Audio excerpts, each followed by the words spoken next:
查出怀孕那天，我急匆匆地赶回家，想对老公一个惊喜。刚进门就听到了老公和婆婆的对话，妈，钱我已经给你转过去了，你尽快给弟弟还债。放心吧，我做的天衣无缝，他不知道的。说把他挂到电话，转身看到了愣在门口，手里拎着大包小包的我。很快，他嘴角勾起勉强的微笑。老婆，你啥时候回来的？也不提前跟我说，我好去接你啊。我看着面前我深爱着的男人，只觉得陌生。我们才刚刚结婚，一切都才刚刚开始，甚至我们还要迎来一个新的家庭成员，而老公秦昊竟然把我们的婚房给抵押出去，给他弟弟还债。我没有理睬他的假笑，面无表情地望向他，开门见山地问道，你把这套房子抵押了？他似是心虚，眼珠子不敢看我，含糊其辞地说道，阿英，你听错了，我刚刚是在跟我妈聊家常，什么房子不房子的。我冷笑一声，那你敢不敢和我去查房子有没有被抵押？好了，秦昊似乎是看我不好糊弄，索性也不装了，我的确抵押了，不过这是我买的房子，我自然想抵押就抵押，又不是卖了。再说了，我们现在都是一家人了，我弟弟也是你弟弟，我们也不能看着我弟弟不管吧。你也知道我妈有多担心我弟弟，你也不能让他老人家天天担惊受怕吧。我感觉自己有些不认识眼前的人了。我还记得他结婚前兴致勃勃带我来这套房子，告诉我这是我们未来的家。我也记得我们刚毕业攒钱时一起的苦日子，难道这么多努力如今就变成他一个人的辛苦，而且一切都要为他不争气的弟弟还债而功亏一篑吗？而且我也知道他那个弟弟早早就辍学出去混，没赚到什么钱，就靠父母养着，一直以为只是没出息，没想到近几年还染上赌。我和秦昊碧竟是在大学就在一起了，多年的感情我也不想就这么一棒子打死。我把孕检报告甩给了他，秦昊，我怀孕了，你不为我考虑你总要为孩子考虑吧，万一还不上钱，你是要带着我们一大家子流浪吗？还有，你弟弟本来就靠你养，难道我们以后一家三口也要替他还一辈子债吗？秦昊看着孕检单看了好久，脸上的高兴自然是一眼表的，真的，我要当爸爸了。但他又看到了我严肃的神态，又沉默了下来。过了好一会，他似有所让步，并做出了承诺，放心，爱英，这是最后一次了，我会让爸妈好好管情绪的，我发誓一定会好好照顾你和孩子的。虽然他言辞恳切，但我没有回话，轻轻摸了摸肚子，不知道为何却总是有所不安。我突然对自己也产生怀疑，当初自己看上的那个孝顺温柔的秦昊，真的会是一个好丈夫、好父亲吗？后面几天，秦昊都对我有着无微不至的照顾，他还主动把工资卡上交给我，说是让我安心养胎，不要再胡思乱想了。这样原本有些动摇的我，开始渐渐放下了心。因为月子还浅，再加上秦昊的工资都用来还房贷，本来家里开销就靠我，所以自然工作不能停。我还是如往常一样下班回家，却在家中看到了一个意料之外的身影。妈，你怎么来了？我有些惊讶，秦昊妈怎么从外地过来了？她不是最宝贝她小儿子，为了照顾小儿子，连秦昊当时想请他偶尔过来住几天都不愿意。秦昊妈把手在围裙上擦了擦，盯着我的肚子，有些埋怨的开口道，这不是要来照顾我的宝贝孙子了？还有你怎么下班回来那么晚？万一硌着我的宝贝孙子怎么办？可以知道我和他话不投机半句多，为了防止争吵我就干脆不理他，但看着桌子上的菜我还是没忍住皱起了眉头。妈，你做的也太油腻了吧，而且看着黑漆漆的，躺边全是黑黄的油水在流淌，甚至看不出做的是啥，我有些忍不住为理想反酸水。虽然我知道不该嫌弃这些，但毕竟他也知道我怀孕了，还准备这些东西。哎呀，你们城里的不懂，这些最有营养，这可是我从老家带来的，平时我都不舍得吃呢，你大肚子听我的没错。说完还拉着我要坐下，正好秦昊也从书房里出来，对上我求救的眼神，他忙开口道，妈，我不是让你准备点好的吗？你怎么又把以前家里吃的那一套搬了上来？而且我不是说了阿英不吃这个。钱好妈一点也听不了，耗子，你现在大了就知道听老婆的，你以前不就是吃这些长大的？你媳妇那是没吃过这些，吃了就会喜欢的。再说了，你就给我这么一点钱，奶购买啥呀？还有，你记得明天多给我点钱，你最近往家里打钱越来越少了。一听就感觉到了不对，先不说这些他从家里带来的特产根本不花钱，而且前后不是把工资卡给了我，怎么会还能给家里打钱，还可以给他零花钱？毕竟我对于抵押房产还耿耿于怀，这个月故意没有提给家里打钱。我后来怀疑的眼神对上秦昊，秦昊慌忙给他们暗示，妈你瞎说什么呢？我上次不是说了，那次给弟弟还钱是最后一次，我的钱都用来还房贷了，你也知道的呀。不过很明显，秦昊妈不仅没有听懂暗示，还误解了。什么？你是以后不想养你爸妈了吗？你不要再让你帮弟弟吧，怎么了？你别忘了，是你弟弟辍学，才让你出来读大学赚大钱，你本就应该养你弟弟的。怎么，你在大城市享福，都不要你乡下的家了吗？秦昊妈说着，还看了我一眼。还有，你要记清楚，谁才是一家人。妈，你少说两句。秦昊看我脸色不太好，急忙制止了他妈的喋喋不休。秦昊妈或许是想起了他的宝贝孙子还在我肚子里，这才止住了。可我确实听明白了，看着这一地鸡毛，我决定不再忍让了秦昊妈了。至于秦昊，我等会再去找他谈谈。是啊，的确是情绪凑些好啊，不然岂不是又浪费钱，还啥都赌。也就有些人把他当快宝，也不知道是谁这么大，还要爸妈养，哥哥还债。秦昊妈显然没想到我突然顶嘴，有些被气到，而我则继续说道，还有，看来我的确是外人了，也不知道这家到底是谁在养，要不秦昊你告诉你妈，你的钱除了房贷和补贴你家，哪里拿出，放在不这家上。我倒一直摇头暗示我不要说下去了，但我却不再想憋住了。秦昊妈明显也是那么想的，什么你养家，这房子不都是我家耗子的，你一个女人嫁到我们秦家来，有什么还是你自己的。秦昊妈说一脸理所当然，还一副施舍的样子，我都快被气笑了。这房子哪还是你家秦昊的，不是都抵押了吗？还有你坐的椅子，用的锅碗瓢盆，还有吃饭的桌子，真是不好意思，都是我的。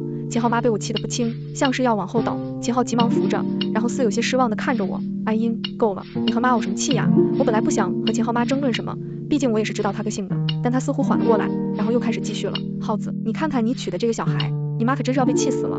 看来你妈我在这可真的待不了啊。秦昊妈开始撒脱道，妈你放宽心，阿英不是这个意思。秦昊一边安慰，一边喊对我使眼色，让我服软。我可不想惯着他，还准备离开这个是非之地，最好他早点走。但秦昊妈的话让我硬生生止住了脚步。耗子，你也知道你弟弟现在准备好好过日子了，他也不想一直靠我们的，现在他有几个朋友准备一起做生意，需要一笔启动资金，就差一个担保人，你作为哥哥就帮他一下吧。我都惊呆了，担保人是可以随便做的吗？况且连我也知道，情绪的朋友哪有几个正经的，不都是因为赌认识的，能够做什么正经生意啊？妈，你是要把我们拉进情绪那个火坑吗？我纷纷地问道。你怎么说话呢？情绪再怎么样也是你们弟弟啊，你们连这么一个小忙都不帮吗？你是不是见过我了？看不得你弟弟过上好日子。哎呦哎呦，我的心脏！妈，你不要气了，我们会帮的，你不要气了。秦昊连忙安慰道。我瞪大了眼睛，不敢置信秦昊就这么轻易答应。谈好，你知不知道善保人要帮忙还债的呀？知道。秦昊一边安抚他妈，一边有些生气地说道。爱英，情绪再怎么样也是我弟弟，你也不应该这么说他，况且只是帮他善保而已，就算以后有问题，作为哥哥嫂嫂，我们当然能帮一把就帮一把，你不要那么自私。我自私，我感到十分可笑。自结婚以来，我就没有算计过他们家一分一毫，因为我们这里本就没有彩礼的风俗，我也就没有要求他们提供，他们也不说，婚房是钱好婚前买的，只有他一个人名字，而且还有20年房贷，我帮忙装修买家具也没有说什么，因为不想计较那么多，我是想好好过日子的，一直以来他还房贷补贴他们的，他爸妈都是我在操持这个家，我也没有说什么，毕竟我也是因为幸运有个条件不错的家，才可以那么自由，甚至连这次抵押房子我都想算了，毕竟孩子也有了，而且秦昊也只是想帮他的家人吧，而现在我不同意做这担保，也不过是为了这个家考虑，万万没有想到，我这么多次的退让，换来的只是他嘴里的自私，我的肚子也开始有了隐隐作痛，我在想，这个孩子来到这个家庭，真的会获得幸福吗？或许是秦昊也发现了我神色的不对，也开始软了下来。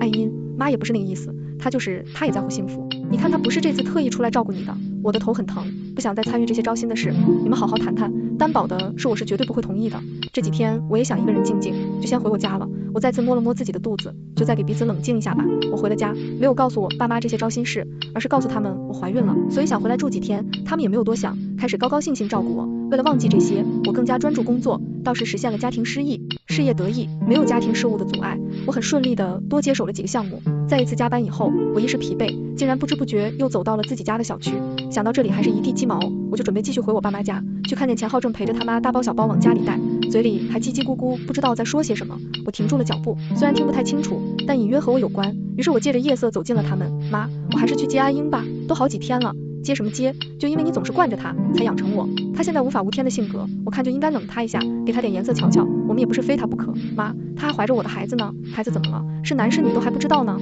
还有你不要忘了，当初我教你让她怀孕，可不是为了牵制我们，给她任性的资本，而是为了让孩子伴着她。有了孩子才会把我们当一家人，也会更多时间精力放在家庭上，才不会总是阻碍你寄钱给弟弟。妈不要说了，还好阿英没在意意外怀孕这件事，还挺想的。不然被他知道是我们设计的，可能又要和妈你吵架了。和我吵什么？耗子你不要忘了，把要换掉的可是你。再说了，要不是耗子你说阿英升职加薪已经高过你了，让你压力很大，而且还一直不想要小孩，我会给你出这些主意吗？好了，妈，不要再说了，我那就是随口抱怨而已，我没有，妈都是为了你好，你就等着获得一个关顺的媳妇吧。不说了，快把这些搬上去打包好，你弟弟在老家一定没见过这些，我不在家，总要给他寄点东西回去的。还好你媳妇不在，不然一定又要不让你给钱了。好好好，我来搬上去。我听着遍体声喊，的确，宝宝的到来让我一直忽略了很多细节。结婚后没多久我就成功升职，再加上房贷什么的压力还是比较大的，所以我是不打算近几年就要孩子的，所以一直以来都有避孕措施。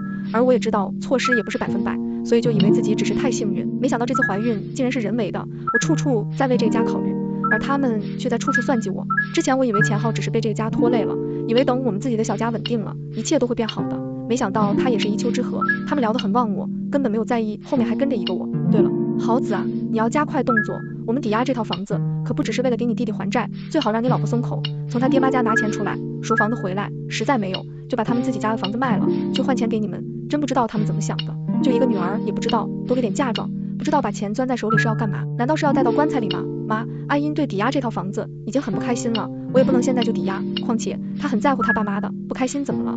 她现在怀着我们秦家的重，已经是我们秦家的人了，就应该贴补秦家。你放心，她现在一个大肚婆还能跑了不成？最后不都是要带到我们秦家的？他们倒是把心里话都往外说，我已经不再惊讶自己还会听到什么不要脸的言论了。我想我是时候该做出决定了。我停下手机里的录音，毫不留恋地往自己家回去，就让他们再做几天白日梦吧。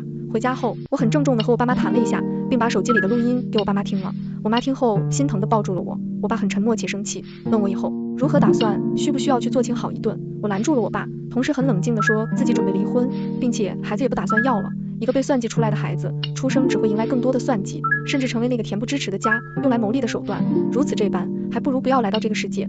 而这段婚姻，我想从头到尾都是一个笑话。我妈看我态度坚决，并不再劝我，我爸也表达了对我的支持。趁着月子还小，我们很快就去医院做了手术。接下来的几天，我请假休养一下身体，顺便还去咨询了一下离婚律师。不管怎么样，我都要把损失降到最低。倒是秦昊似乎有些按耐不住，想必他也觉得这次冷战时长有点长了，开始不断发消息来嘘寒问暖，不过也总是离不开孩子的话题，左右让我为孩子考虑考虑。我只是冷眼旁观，甚至都不想回复他。如今旁观，我只看到他字里行间的算计，不过我还是保持了理智。我假意松口，是道，他让表达对他妈的不满，然后套取一些他目前的经济状况，毕竟我猜他给我的也不是主要工资卡，只有了解情况，才能在未来更好的分割。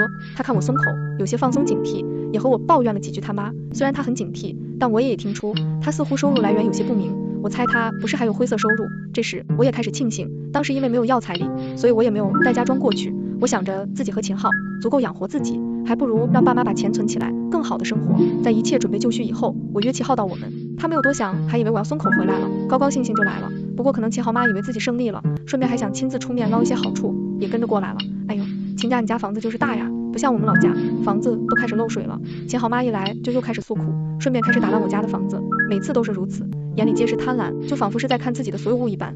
想来他们那些想法我早就听在意识到了，那不是阿英什么事，不用我们担心，所以自然管好自己就过得好。听说秦家的小儿子不太省心，不过连屋子漏水都不修。我可听说钱昊一直往家里寄钱，不会是都被小儿子用了吧？一点孝心也没有啊。我妈第一次开始回怼过去，应该也是为我不平，发泄一下一直以来的不满。以前她为了不让我难做，都是打哈哈过去。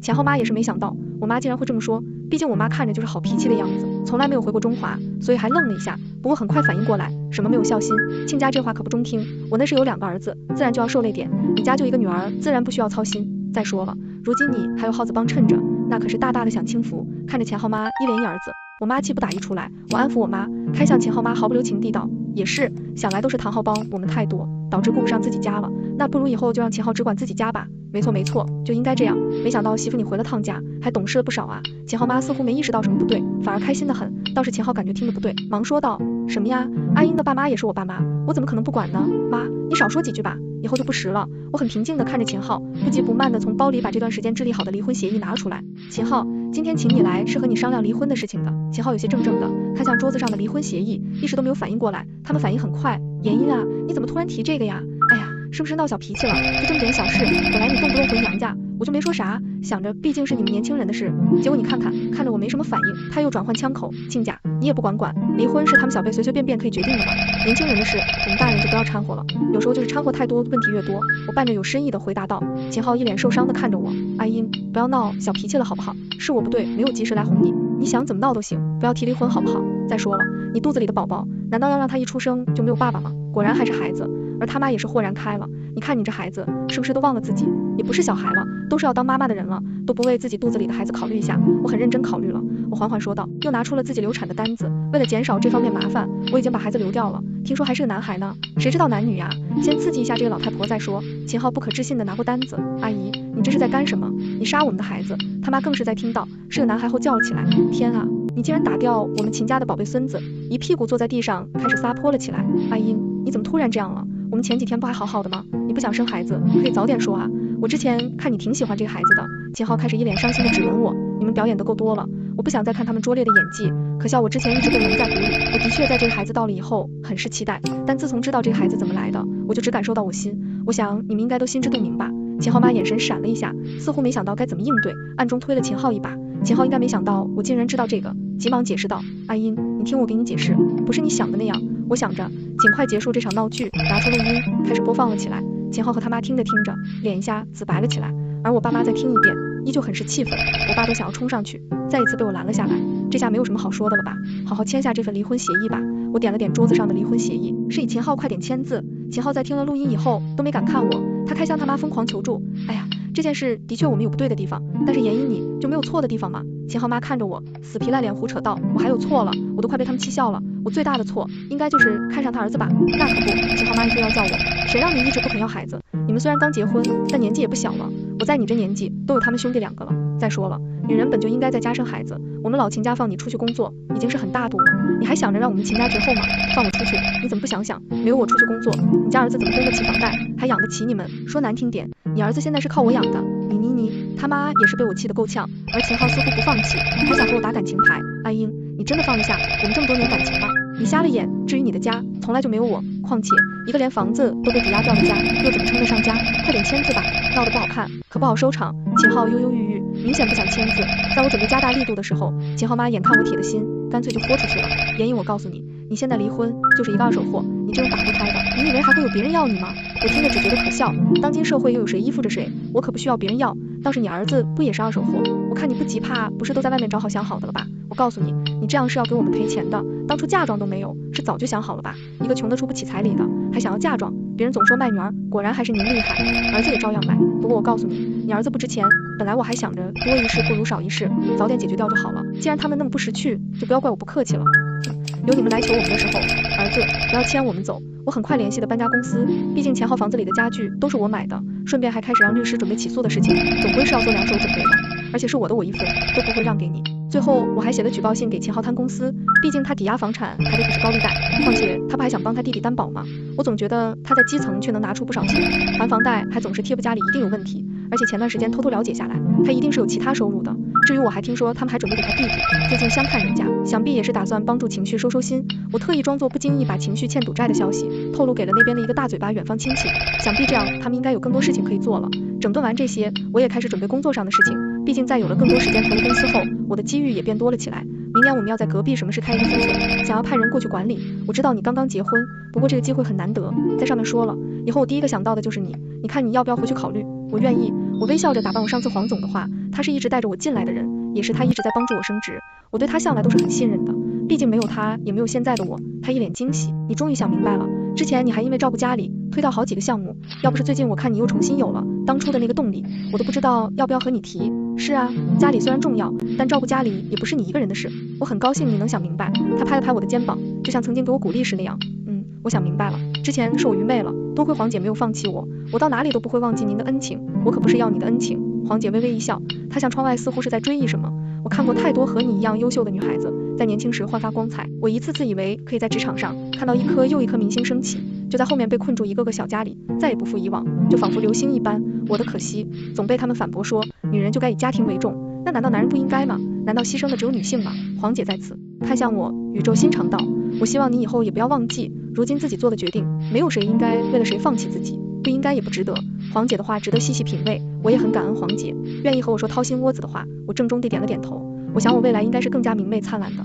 我回家和爸妈说了这件事，他们都表示支持，况且隔壁省很近，如今高铁过去十分便利，他们还笑着说要是不是过去找我，顺便来个旅游。我很高兴他们对我的支持，于是也开始积极筹备起去隔壁的计划。同时我也明白，既然决定了，就应该更加快速的把离婚这件事给解决掉。我去跟进了一下我那封举报信的进度，他公司已经展开内部调查了，果然秦昊有问题，而且他很早就开始这么干了，早在和我结婚以前，只是以前都是小偷小摸，再加上很少人特意去查，这些底层部门没有发现。不过他近几年似乎越来越胆大了，大概是之前没有被发现，再加上他弟弟赌债越来越大，其实就算没有我的举报信，大概也很快就要东窗事发了。不过庆幸的是，秦昊经不住下，在我威胁他要帮助调查组的时候，他就害怕的在离婚协议上签了字。如今他自是与我无关，他妈妈还不敢置信，他优秀的儿子竟然被抓了起来。听他们说，当时他妈还当着所有人的面开始撒泼打滚，死活不让警察带走他儿子，最后被警察用扰乱公务罪也抓了起来。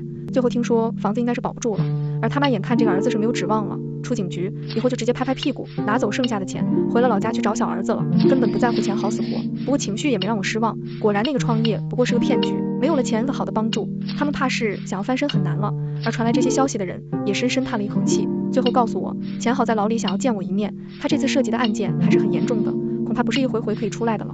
我当然不同秦好，说到底这一切不过是他咎由自取，本来他是可以有一个美好家庭的，可他却不知足，还贪心，但我还是去牢里见了他一面，毕竟有始也该有终，况且他不管怎么样，还是签了离婚协议。秦昊不再有以前的意气风发，我看着穿着老服的他，都有些恍惚，毕竟以前在校园，他也算得上是风云人物，学习好，长得帅，还脾气好，除了家境不太好，真的当时没有什么缺点，甚至因此还有一些自强的滤镜，也曾是我少女时最初的心动。如今的他，似乎鬓边都有了白发，脸上满是憔悴，无神的眼睛，看到我一下子放出了光彩，很是欣喜。阿英，你来看我了，你还是舍不得我的，对不对？我知道错了，以后我再也不听我妈的话了，我也不会再管我们家的破事了，我们重新开始好不好？不好。我很平静地看着他，其实我也不再有那种复仇的成就感，虽然他不好的结局的确安慰了曾经受伤的我。秦昊，你我都应该知道，我们回不去了，这次见面也许是我们最后一次见了，就当我来看看你最后的结局吧。阿英，不会的，你听我说，我不想伤害你的，所有的事情都是我妈指使的，她总是拿孝顺来绑架我，我也是没有办法，你也知道的，